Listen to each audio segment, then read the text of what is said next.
निर्दयी सुल्तान अलाउद्दीन खिलजी का आखिरी समय बहुत ही दर्दनाक था। कहा जाता है कि उसे कोढ़ हो गया था, लेकिन कुछ इतिहासकारों के अनुसार उसी के विश्वास पात्र गुलाम मलिक कफर ने उसकी हत्या की थी और अलाउद्दीन खिलजी के मृत्यु के बाद मलिक कफर ने अलाउद्दीन के 6 साल के बेटे शहाबुद्दीन उमर खिलजी को नाम मात्र का सुल्तान बना दिया और सारी सत्ता अपने हाथ में रख लिया। हेलो दोस्तों, स्वागत है आप सबका। दोस्तों, अगर अभी तक आपने इस चैनल को सब्सक्राइब नहीं किया है तो प्लीज सब्सक्राइब कर लें और बेल आइकन पर क्लिक करें ताकि मेरे आगे आने वाले वीडियोस के बारे में आपको पता चलता रहे। दोस्तों, अलाउद्दीन के समय हिंदुओं को गरीबी और दर्द की चरम पर पहुंचा दिया गया था। अलाउद्दीन ने हिंदुओं को मुस्लिम बनाने के लिए सारी हदें पार कर दी थी। खैर, निर्दयी सुल्तान अलाउद्दीन खिलजी की मृत्यु भी बहुत ही दुखदायक थी।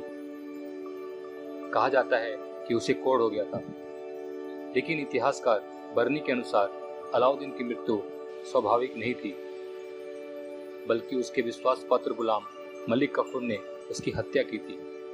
और अलाउद्दीन खिलजी की मृत्यु के बाद मलिक कफर ने अलाउद्दीन के 6 साल के बेटे शहाबुद्दीन उमर खिलजी को सिर्फ नाम मात्र का सुल्तान बना दिया और अलाउद्दीन खिलजी की विधवा बीवी से शादी कर ली और सारी सत्ता अपने हाथ में रख लिया। दोस्तों, मलिक कफर ने अलाउद्दीन खिलजी के 2 अन्य पुत्र खिज्र खां और शादी खां को अंधा करवाकर उनकी माता मल्लिकाए जहां के साथ ग्वालियर के किले में कैद करवा दिया।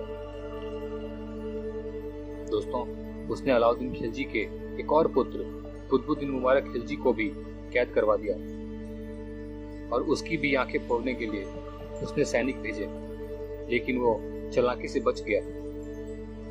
और कुछ दिन बाद कुतुबुद्दीन मुबारक खिलजी ने मलिक कफर की हत्या करवा दी और उसके बाद शहाबुद्दीन उमर खिलजी को बंदी बनाकर उसकी भी हत्या करवा दी और फिर खुद 14 अप्रैल 1316 ईस्वी को 18 वर्ष की उम्र में सुल्तान बना।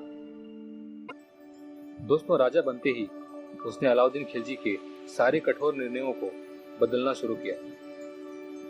उसने बाजार नियंत्रण व्यवस्था को खत्म कर दिया।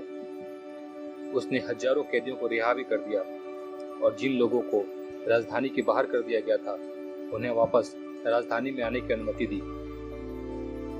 कुतुबुद्दीन मुबारक खिलजी ने अपने सैनिकों को 6 माह का अग्रिम वेतन भी दिया था। दोस्तों, उसने खुद को खलीफा भी घोषित कर दिया था। दोस्तों, मलिक कफर के मृत्यु के बाद देवगिरी के राजा हरपाल देव ने खुद को देवगिरी का स्वतंत्र शासक घोषित कर दिया था, लेकिन राजा बनने के बाद 1318 ईस्वी में मुबारक शाह ने खुद देवगिरी पर आक्रमण किया और इस युद्ध में हरपाल देव की हार हुई। मुबारक शाह ने उसे बंदी बना लिया और उसकी हत्या करवा दी। दोस्तों, मुबारक शाह ने मलिक यालखी को देवगिरी का राज्यपाल नियुक्त कर दिया। दोस्तों, वैसे तो उसने एक बड़े ही सफलता के साथ शुरुआत की थी, लेकिन अपनी इस विजय के कारण उसका दिमाग फिर गया। उसके बाद वह सारा समय सुरा और सुंदरियों के बीच बिताने लगा। दोस्तों, कहा जाता है कुतुबुद्दीन मुबारक खिलजी को नग्न स्त्री पुरुषों की संगति बहुत पसंद थी। इसी संगत के कारण कभी कभी वह दरबार में स्त्रियों के कपड़े पहनकर आ जाता था। बर्नी के अनुसार कुतुबुद्दीन मुबारक खिलजी कभी कभी नग्न होकर दरबारियों के बीच दौड़ा करता था। दोस्तों, इसने भी अलाउद्दीन खिलजी की तरह ही अपने विश्वास पात्र पर बहुत अधिक भरोसा करने की गलती की।